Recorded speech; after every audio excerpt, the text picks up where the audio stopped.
ओम श्री गणेशाय नमः। जय श्री मन्नारायण, जय आदिशक्ति माता। दोस्तों, आज हमारे साथ चैत्र मास महात्म्य कथा अध्याय 7 का श्रवण करेंगे। तो आइए कथा को प्रारंभ करते हैं। व्यास जी कहते हैं, महाराज, उस अवसर पर दूत की बात सुनकर इंद्र की क्रोधाग्नि भभक उठी। फिर संभल कर मुस्कुराते हुए अपना संदेश दूत के सामने व्यक्त करना आरंभ कर दिया। उन्होंने दूत से कहा, रे प्रचंड मूर्ख, क्या मैं तुझे नहीं जानता? जो तू अभिमान में चूर होकर या अनाप शनाप बक रहा है, तेरे स्वामी को यह अभिमान कर रोग हो गया है, इसलिए मैं उसका चिकित्सा अवश्य करूंगा। फिर ऐसी व्यवस्था की जाएगी कि उसकी जड़ ही कट जाए। दूत, तू जा और मैं जो कुछ कहूँ जाकर अपने स्वामी से कह दे। सदाचारी पुरुष दूतों पर कभी हाथ नहीं उठाते, इसलिए मैं तुझे छोड़ देता हूँ। उससे कहना, अरे भैंस के बच्चे, अगर तुझे युद्ध करने की इच्छा हो तो अभी सामने आ जा। अरे घोड़ों की दुश्मन, तेरा बल मुझे पता है।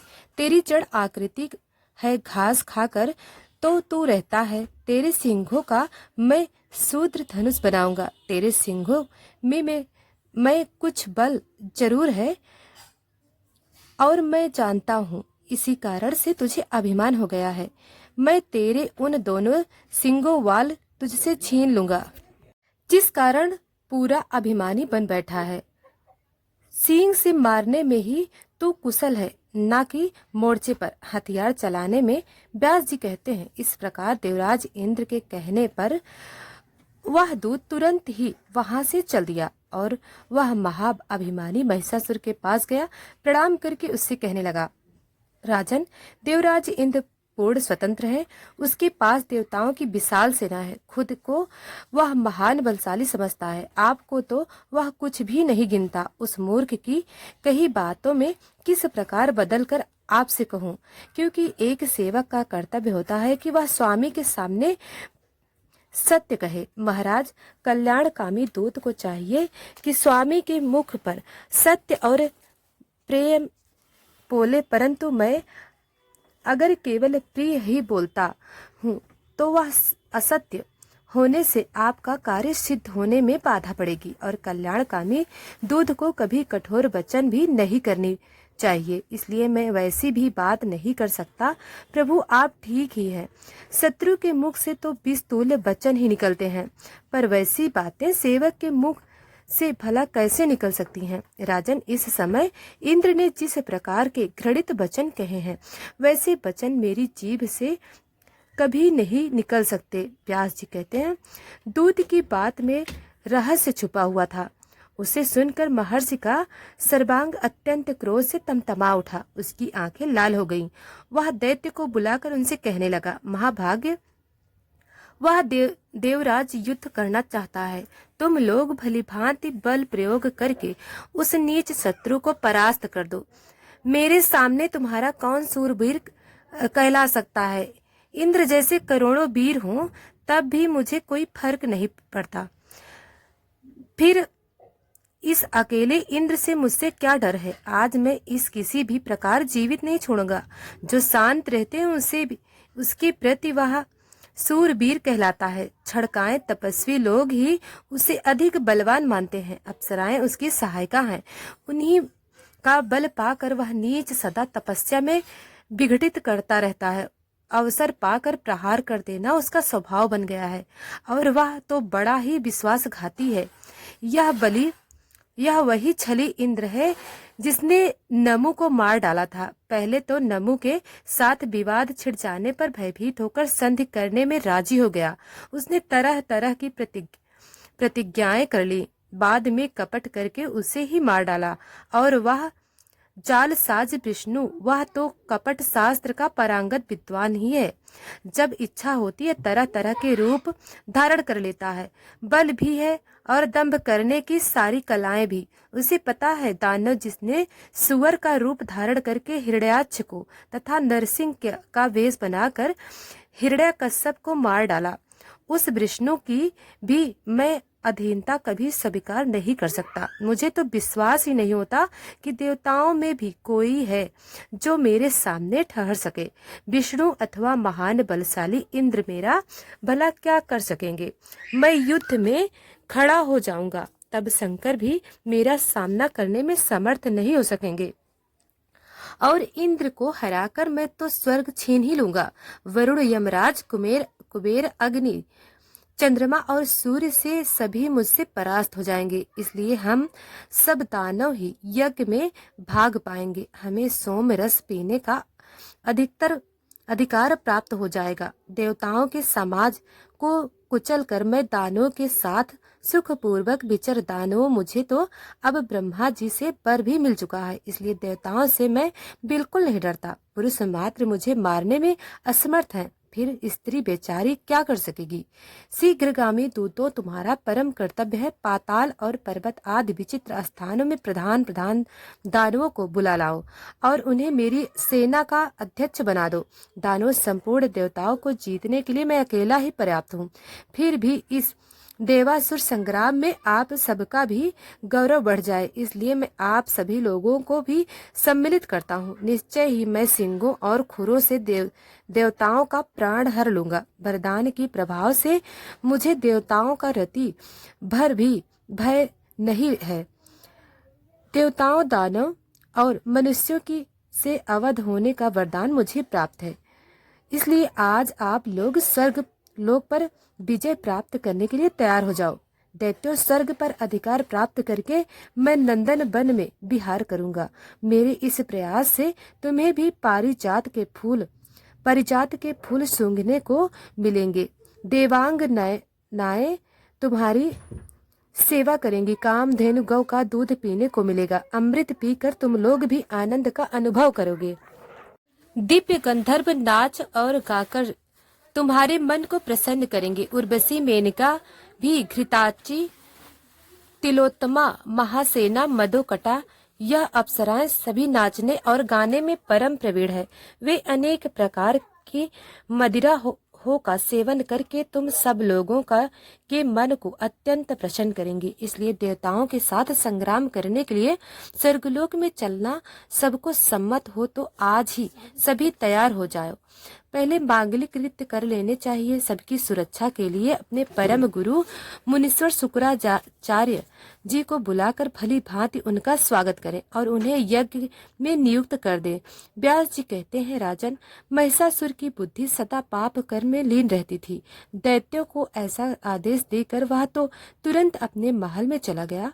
उस समय उनके मुख पर प्रसन्नता के चिन्ह झलक रहे थे। व्यास जी कहते हैं, इसके बाद दूत के चले जाने पर देवराज इंद्र ने भी यमराज, पवन देव, कुबेर, वरुण आदि देवताओं को बुलाकर उनसे कहा, हे देवताओं, महिषासुर नाम से प्रसिद्ध महान प्रतापी नव इस समय दैत्यों का राजा है। उसके पिता का नाम रंभ था। वरदान मिल जाने से वह सदा अभिमान में चूर रहता है। उसे सैकड़ों प्रकार की माया ज्ञान है। देवताओं, आज उसका दूत मेरे पास आया था। उस लोभी महिषासुर ने स्वर्ग को छीनने की इच्छा से दूत को यहाँ भेजा था। उस दूत ने मुझसे यह बातें कही कि तुम देव सदन छोड़ दो, तुम्हारी जहाँ इच्छा हो तुम्हें चले जाना चाहिए, या फिर महिषासुर नाम के दानव राज्य बड़े विदित व्यक्ति हैं, उनकी सेवा स्वीकार कर लो। वे बड़े दयालु राजा हैं, तुम्हारे भरण पोषण की उचित व्यवस्था कर देंगे और जो उनकी परिचर्या में लगे रहते हैं उन पर वे कभी क्रोध भी नहीं करते। अगर यह बातें स्वीकार न हो तो खुद युद्ध करने के लिए सेना की तैयारी में लग जाओ। मेरे वहां जाने पर दानवराज महिषासुर तुरंत तुम पर चढ़ाई कर देंगे। देवताओं, महिषासुर इस तरह महान बीज प्रकृति का दानव है। उसका दूत मुझसे यह सारी बातें कहकर चला गया। इसलिए हम लोगों को अब क्या करना चाहिए, इस विषय में आप लोग विचार कीजिए। देवताओं, बलवान पुरुष को चाहिए कि वह कभी किसी दुर्लभ शत्रु की उपेक्षा न करे। विशेषकर जो अपने बल का अभिमान रखते हों, उन महाबलशाली पुरुषों को तो सदा ही उद्योगी बने रहना चाहिए। बुद्धि और बल के अनुसार निरंतर प्रयास में लगे रहना चाहिए। हार और जीत को प्रारब्ध के अधीन उसको कोई नहीं टाल सकता। इस समय उनसे मैत्री कर लेना भी ठीक नहीं, क्योंकि महिषासुर बहुत दुष्ट है। उसके मित्र बन जाने पर भी कोई प्रयोजन सिद्ध नहीं हो सकता। आप लोग उत्तम विचारशील हैं, इसलिए इस विषय पर बारंबार विचार कीजिए। अचानक अभी उस पर चढ़ाई कर दी जाए, यह भी ठीक नहीं। बड़ी आसानी से प्रवेश करने में कुशल शीघ्रगामी गुप्तचर पहले वहां भेज दिए जाएं। गुप्तचर ऐसे होने चाहिए जो शत्रु के अभिप्राय को पूरा पूरा समझ सके, किसी भी साथ अधिक प्रेम न रखे, किसी प्रलोभन में ना पड़े और सत्यवादी हो। यथार्थ रूप से शत्रु की सेना की संख्या और उसका सारा रहस्य जानकर फिर चढ़ाई करना उचित रहेगा। उसकी सेना में कितने कैसे वीर हैं, गुप्तचर उनकी संख्या आदि का पूरा ज्ञान प्राप्त करके शीघ्रता से लौट आए। उनके द्वारा महिषासुर तथा उसकी सेना के बल को जान लेने के बाद हम लोग तुरंत बोलने या शक्ति संग्रह करने के प्रारब्ध में लग जाएंगे। बुद्धिमान पुरुष को सदा विचार करके ही कोई काम करना चाहिए। अचानक किए हुए कार्य से सर्वथा दुखी होने की संभावना बनी रहती है। इसलिए पंडित जन भली भांति सोच समझकर सुख कर्म में ही हाथ डाला करते हैं। अभी दानवों के साथ युद्ध ठान लिया जाए तो यह तो सर्वथा अनुचित ही। ऐसा करना तो वैसा ही होगा जैसा बिना जाने हुए औषधि का सेवन करना। ऐसे कार्य तो सर्वथा उल्टा फल सामने आ सकता है, हमारी हार हो सकती है। व्यास जी कहते हैं, राजन उपस्थित देवताओं के साथ इस प्रकार बातचीत करके और शत्रु का अभिप्राय जानने के लिए देवराज इंद्र ने कार्य कुशल निपुण गुप्तचर को जाने के लिए आज्ञा दे दी। वह दूत तुरंत चला गया और सारे भेद जानकर इंद्र के पास लौट आया। उसने महिषासुर की सेना का जो बल था उसकी संपूर्ण सूचना देवराज इंद्र को दे दानव पक्ष की सैनिक तैयारी की जानकारी प्राप्त होने पर देवराज इंद्र अत्यंत आश्चर्य में पड़ गए। उन्होंने तुरंत देवताओं को आज्ञा दी। देवताओं गए और मंत्र द्वेता में श्रेष्ठ पुरोधा बृहस्पति जी को बुला लाए। उनके साथ परामर्श होने लगा। अंगिरा नंदन बृहस्पति जी जब उत्तम आसन पर बैठ गए तब देवराज ने उनसे कहा, हे विद्वान, आप देवताओं के गुरु हैं, इस अवसर पर हमें क्या करना चाहिए, आप यह बताने की कृपा कीजिए। आप सर्वज्ञ पुरुष हैं, इस कठिन परिस्थिति से केवल आप ही हमें उबार सकते हैं। आज महिषासुर नामक दानव से दैत्यों के साथ लेकर युद्ध करने के लिए स्वर्गलोक पर आ रहा है। उसमें बल है, वह अभिमान में मत रहता है। आप मंत्र पुरुष हैं, इस अवसर पर कोई ऐसा कार्य कीजिए जिससे उसकी शक्ति कुंडित हो जाए। जैसे दानवों के पक्ष में शुक्राचार्य हैं, वैसे ही हमारे पक्ष के विघ्न शांत करने वाले आप हैं। आप सर्वथा श्रेष्ठ सत दिया करते हैं। व्यास जी कहते हैं, देवर्षि इंद्र की बात सुनकर बृहस्पति जी उनसे कहने लगे, मन में खूब सोच समझकर किसी भी कार्य में तत्पर होना उनका स्वभाव गुण था। बृहस्पति जी बोले, देवराज शांत रहो, इस समय धैर्य रखना परम आवश्यक है। दुख की घड़ी सामने आने पर धैर्य कभी नहीं छोड़ देना चाहिए। देवेंद्र, हार और जीत तो सदा ही देव पर निर्भर है। इसलिए बुद्धिमान पुरुष कर्तव्य है कि सदा ही धैर्य का आश्रय लेकर अपने स्थान से विचलित ना हो। देवराज होनी तो होकर ही रहती है, इस बात पर पूरी आस्था रखनी चाहिए। हाँ, मनुष्य अपनी शक्ति के अनुसार उद्यम करने में सर्वथा तत्पर रहे। वीतराग मुनि गण भी तो मुक्ति पाने के लिए निरंतर उद्यमशीलता है, तपस्या में लीन रहते हैं। इसलिए निर्धारित नीति के अनुसार सदा ही कार्य में लगे रहना परम आवश्यक है। सुख मिले या न मिले, इस विषय में चिंता की कोई आवश्यकता नहीं, क्योंकि सुख और दुख तो देव पर ही निर्भर है।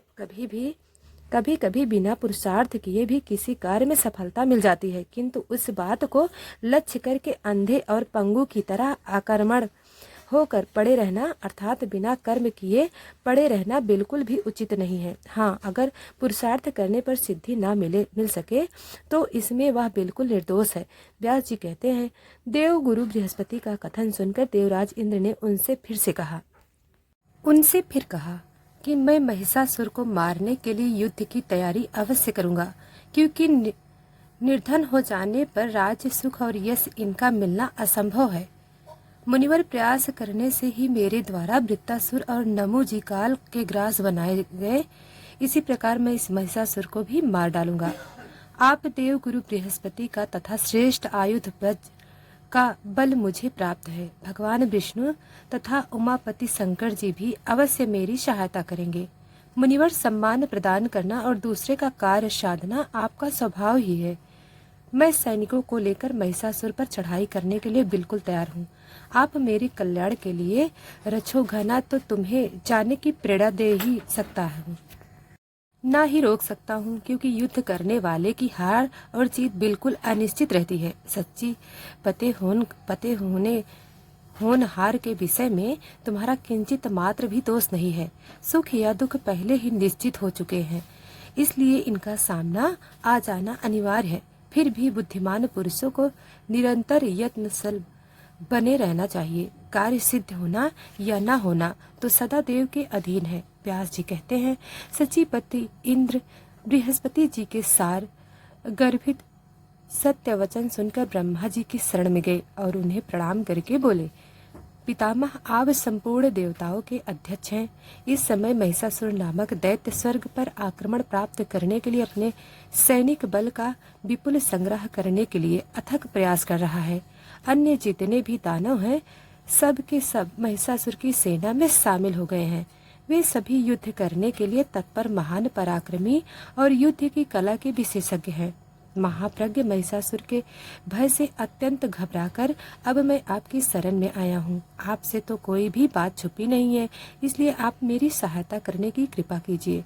ब्रह्मा जी कहने लगे, इस समय हम लोग कैलाश पर्वत पर चलते हैं। भगवान शंकर और अपार बलशाली श्री विष्णु को अगुआ बनाकर युद्ध का कार्यक्रम निश्चित किया जाए।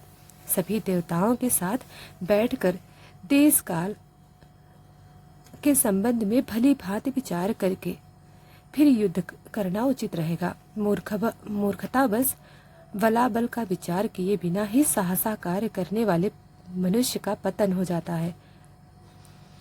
इंद्र ने ब्रह्मा जी की बात सुनकर उन्हें अपना अग्रणी बनाया और लोकपालों को साथ लेकर वे कैलाश पर्वत के लिए चल पड़े। वहां पहुंचकर वैदिक मंत्रों के साथ भगवान महेश्वर की स्तुति करने लगे। हे व्यास जी कहते हैं, हे देवराज इंद्र ने ब्रह्मा की बात सुनकर उन्हें अपना अग्रणी बनाया और लोकपालों को साथ लेकर वे कैलाश के लिए चल पड़े। वहां पहुंचकर वैदिक मंत्रों के द्वारा वे भगवान महेश्वर की स्तुति करने लगे। शंकर जी के प्रसन्न हो जाने पर उन्हें अपना अग्रगामी बनाकर सब श्री विष्णु लोक के लिए प्रस्थान किया। बैकुंठ में पहुंचकर स्तुति करने के बाद देवाधिदेव भगवान श्री हरि से अपने आने का उद्देश्य बतलाया और कहा, हे प्रभु, वर पा जाने के कारण महिषासुर में असीम अभिमान आ गया है। उसमें महान भय से मैं व्याकुल हो रहा हूँ। राज इंद्र के भय की बात सुनकर भगवान विष्णु ने उपस्थित श्री ब्रह्मा देवी आ जाए। व्यास जी कहते हैं, ऐसा कार्यक्रम निश्चित करके श्री ब्रह्मा विष्णु और शंकर जी पार्वती सभी प्रधान देवता अपने अपने वाहनों पर सवार होकर युद्ध करने के लिए चल पड़े। ब्रह्मा जी हंस पर बैठकर भगवान के वाहन गरुड़ हुए। शंकर जी वृष पर सवार हुए। देवराज इंद्र ने रावत हाथी की पीठ पर आसन जमा लिया। स्वामी कार्तिकेय जी मोर पर चढ़े और यजमान ने भैंस की सवारी की। अपने सैनिक बल को संभाल कर जैसे ही यह सभी देवता आगे बढ़े कि तुरंत महिषासुर के द्वारा सुरक्षित मदोमत दानवी सेना सामने मिल गई। फिर तो वही देवताओं और दानवों की सेना में भयंकर युद्ध आरंभ हो गया। तरह तरह के भयंकर अस्त्र शस्त्र लेकर वे परस्पर एक दूसरे को मारने काटने लगे। महिषासुर के सेनाध्यक्ष महाबली चुर ने हाथी पर बैठकर 5 बाणों से इंद्र को मारा। देवराज भी तुरंत उसके प्रतिकार में भी लग गए। उन्होंने अपने बाणों से चुर के बाण का साथ ही अर्धचंद्र संजक बाण से उसकी छाती में भी चोट पहुंचाई। उस बाण से व्यतीत हो जाने के कारण महिषासुर की सेना नायक चुर हाथी पर बैठे बैठे ही मूर्छित हो गया। इसके बाद देवराज इंद्र ने हाथी की सूंड पर वज्र से प्रहार किया। वज्र लगते ही हाथी की सूंड कट गई और उसके प्राण पखेरु उड़ गए।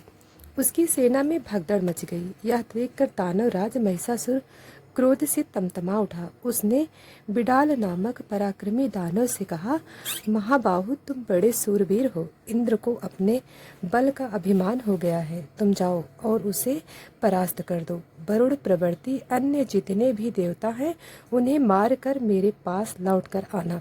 व्यास जी कहते हैं, बिडाल असीम बलशाली और वीर था। महिषासुर की बात सुनकर मतवाले हाथी पर सवार हुआ और देवराज इंद्र के सामने युद्ध करने चल दिया। उसे आते देख कर देवराज इंद्र ने विषधर सर्प की तुलना करने वाले बाणों से बिडाल पर प्रहार करना शुरू कर दिया। बिडाल से भी तुरंत अपने धनुष से छूटे हुए बाणों द्वारा इंद्र के बाणों काट डाले। साथ ही 50 बाणों से इंद्र को चोट पहुंचाई। दोस्तों, अगर वीडियो पसंद आई हो तो कमेंट करके हमें ज़रूर बताएं। हम इसके आगे की कथा कल सुनाएंगे। अभी तक वीडियो को लाइक सब्सक्राइब नहीं किया है तो अभी कर लें। धन्यवाद।